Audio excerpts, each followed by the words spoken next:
Hello, doers, builders, and shapers of tomorrow. You're all conductors of the world of work. Welcome to the Workestration podcast.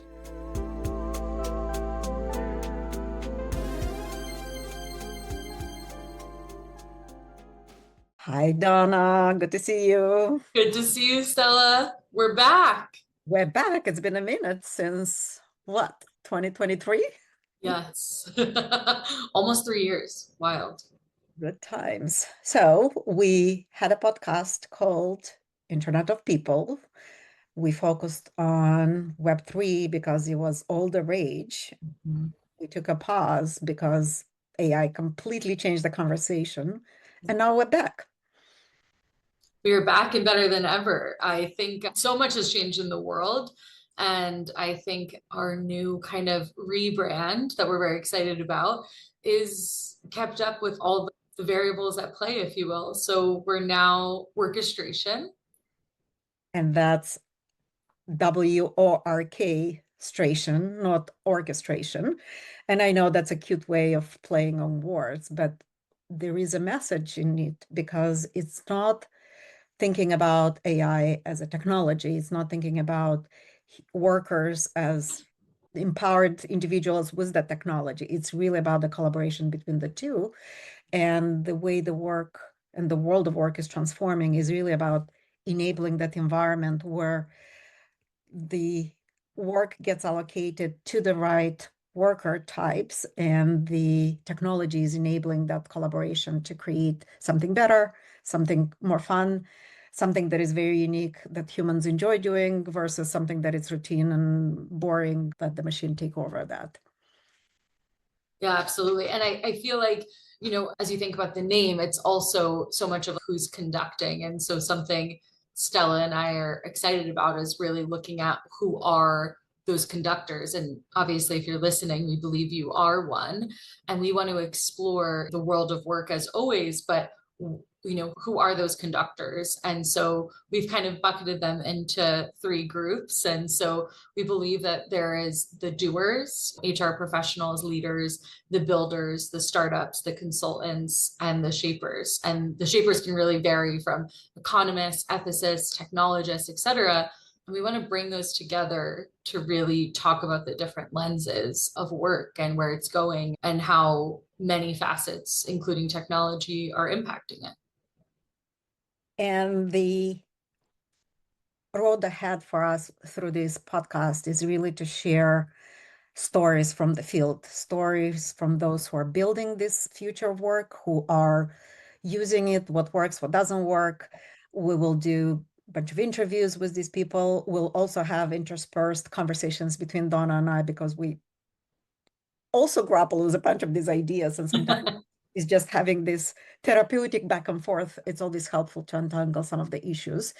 And we hope you will give us feedback. You'll suggest speakers. You will suggest topics we can go deeper in, so we can dig up the unique perspectives and unique speakers that will make this pod success.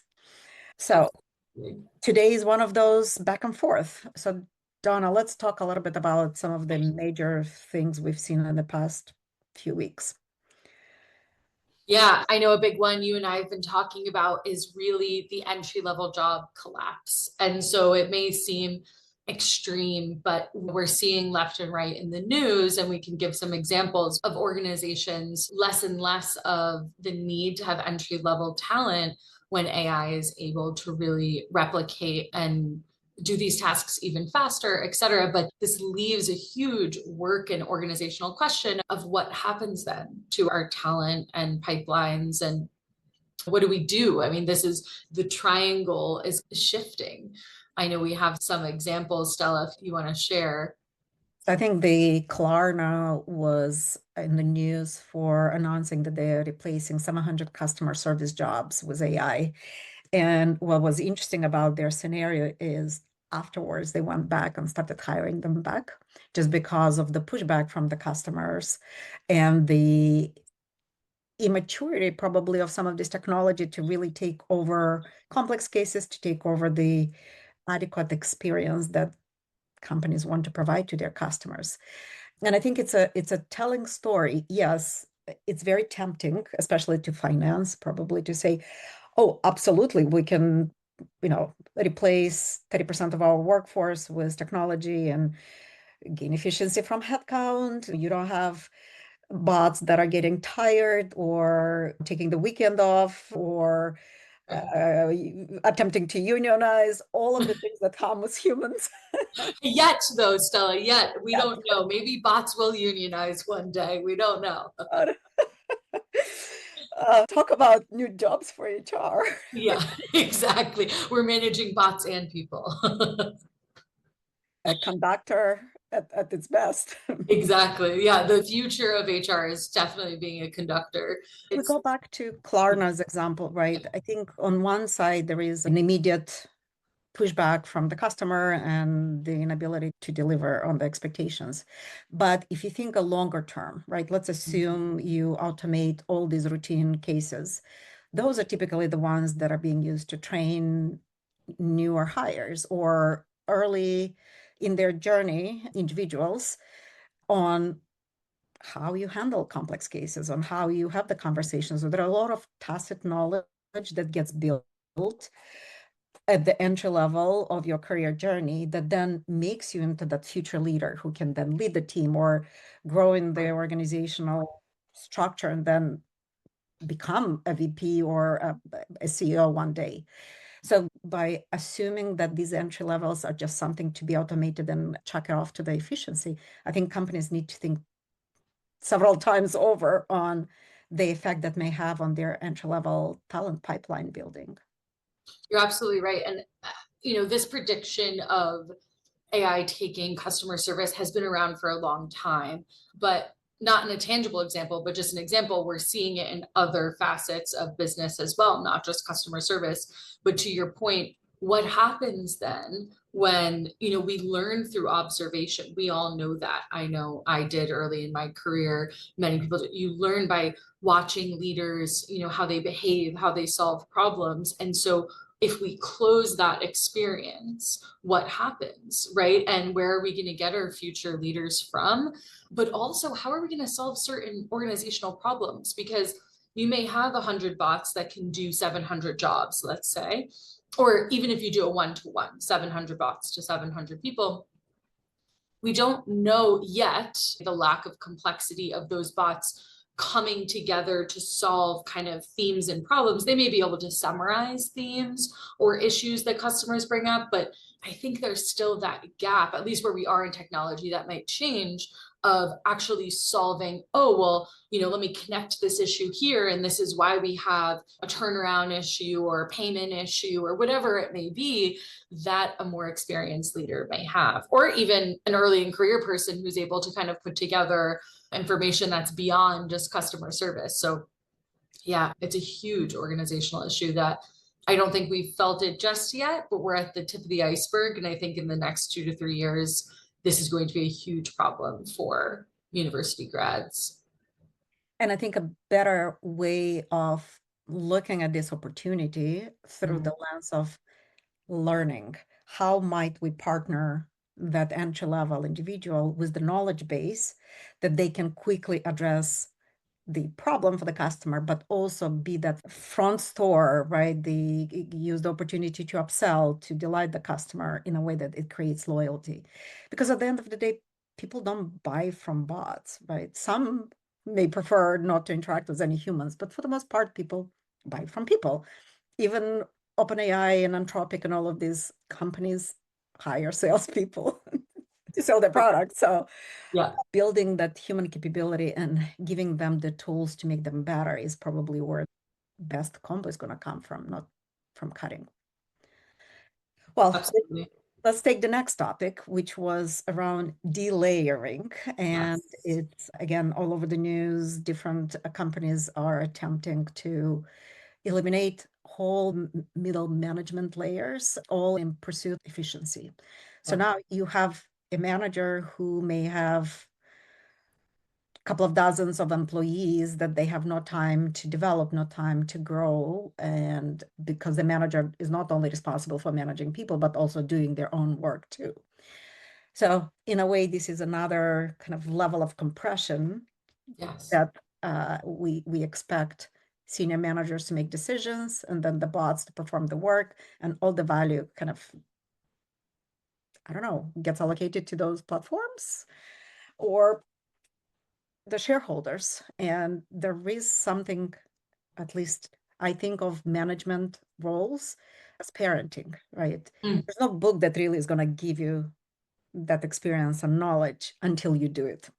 Right. The You managers- can learn about it, but until you actually practice it, it's a very different experiential kind of flywheel, right? Of I made a mistake, or this landed and this didn't.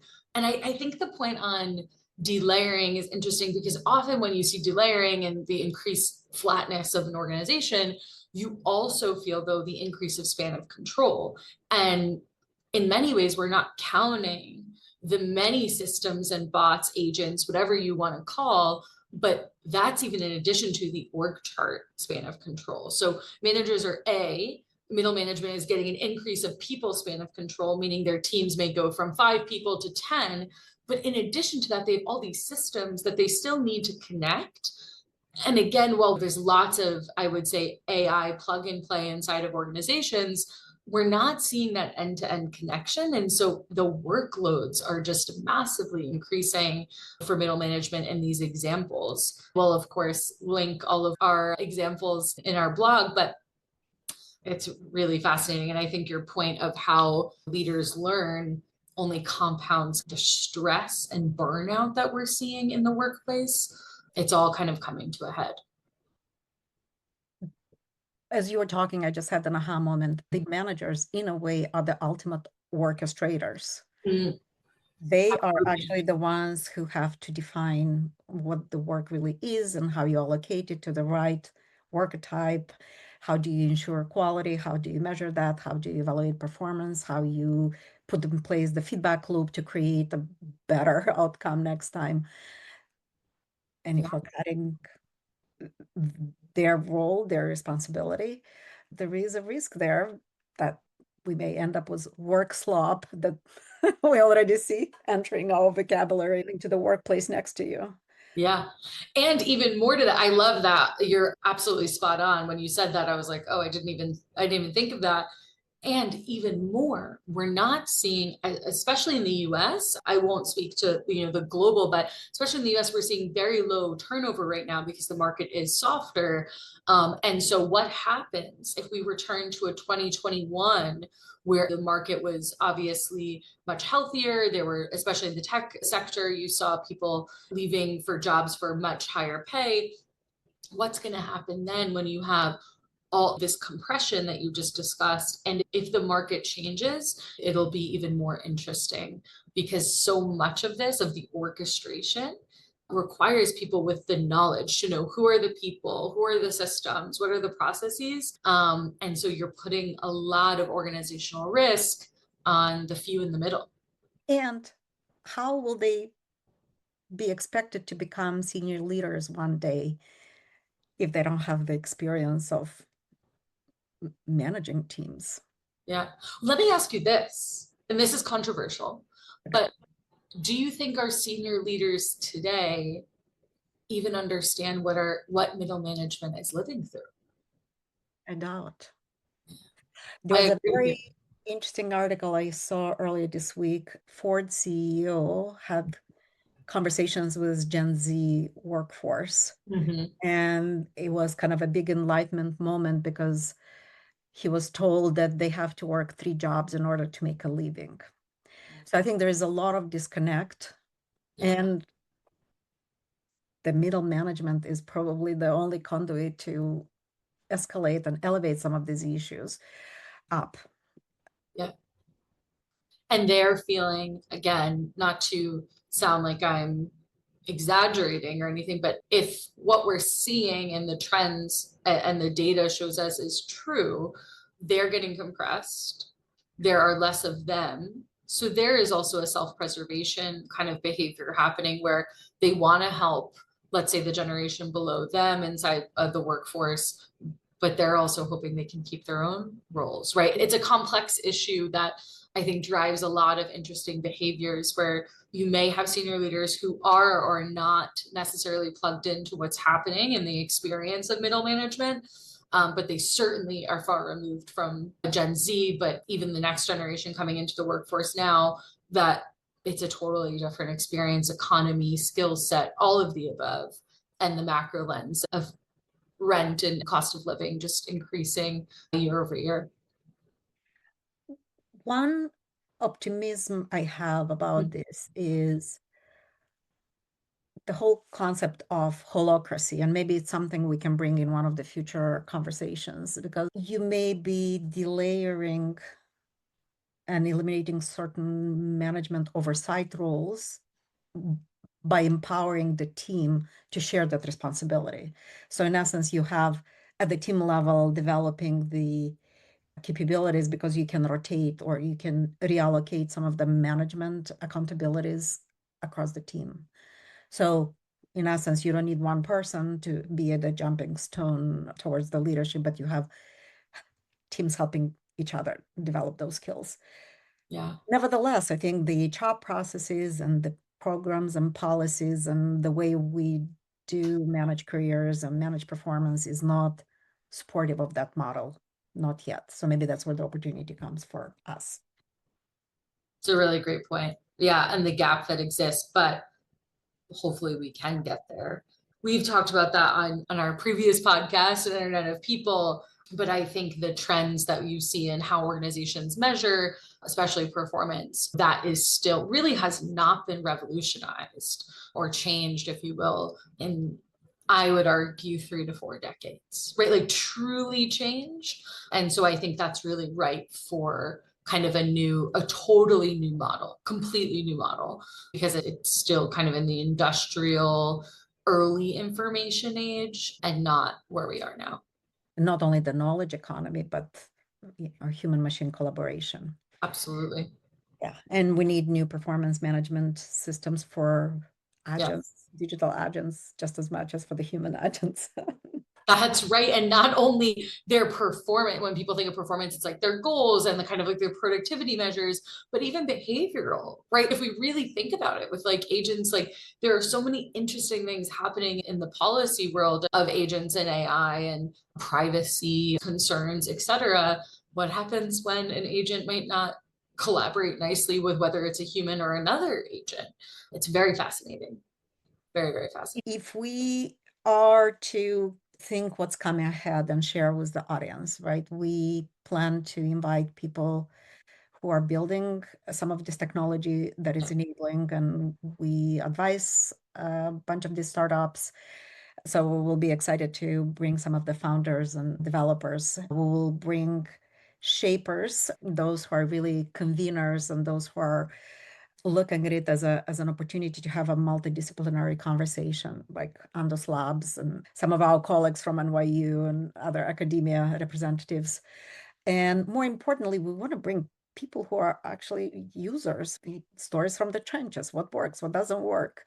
If you read all the news and clickbait, it seems like the rest of the world has adopted and has been using and has cut workforce.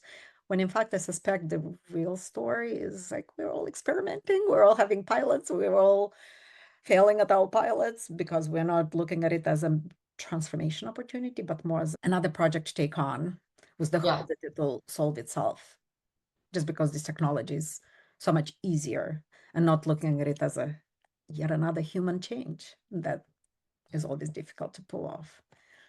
End to end on that as well, right? So many of the pilots continue to be siloed in a certain work stream or contextual area of a business, but not truly the end to end, which I know may seem obvious, but I think if you look at the research of why the MIT research that came out around why 95% of AI pilots fail, it really goes back to that.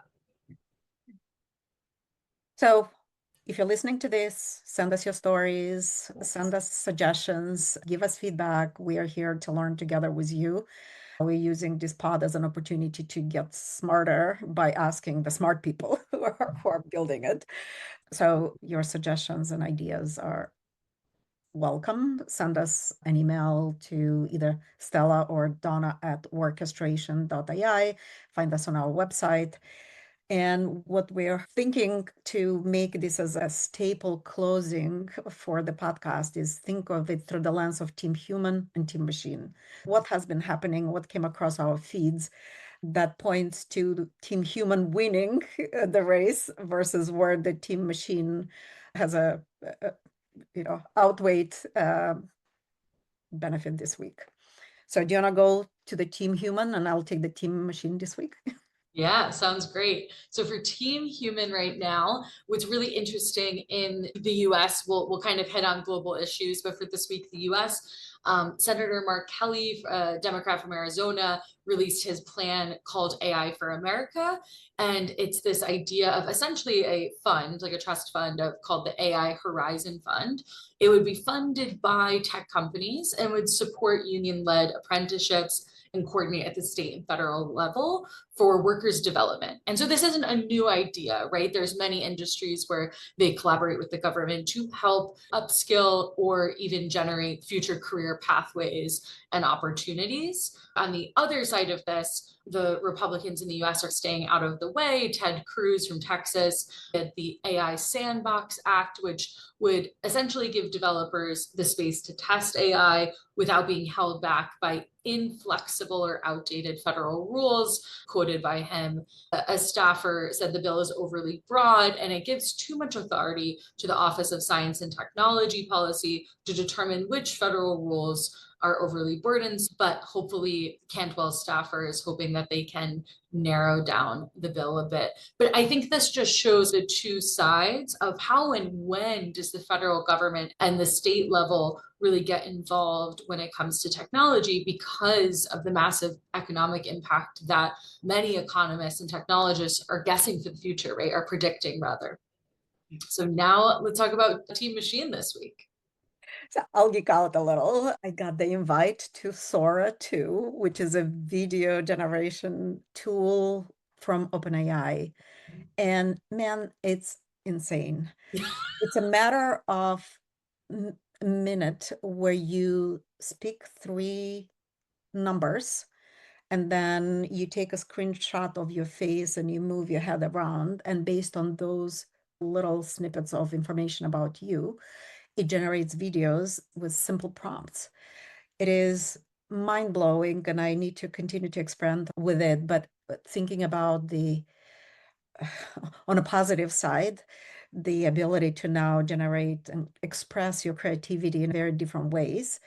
On a negative side, what will not only do to creative professions that currently humans occupy to produce these videos and edit them, but also the amount of slop it will create and the amount of oversight and detection technical capabilities will be required. We already see some of this in hiring, right? You have a lot of ghost applicants or people putting avatars to do interviews on their behalf. And now you have ways to counteract it through forced in-person ID verification, asking people to wave their hand in front of their face such that the avatar can be disrupted. So to me, it's like I'm thinking of the world of work and everything where we hope to build trust and have a way of verifying things. What would this mean to that future? Yeah, it's a great question. And thank you for also inviting me to it. Sora is very, very wild and very interesting and very fun.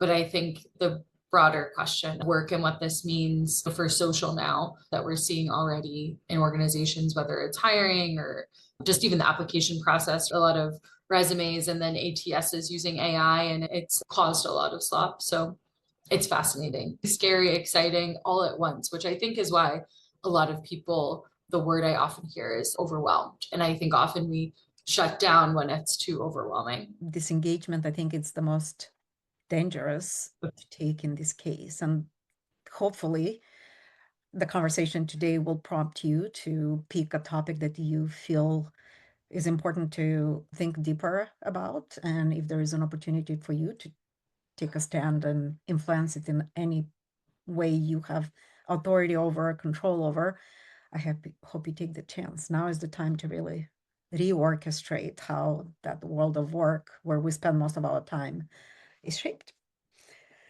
Since it's our episode 0, we're still working through the kinks and figuring out. We have a closing statement. Do you want to give it a try, Donna?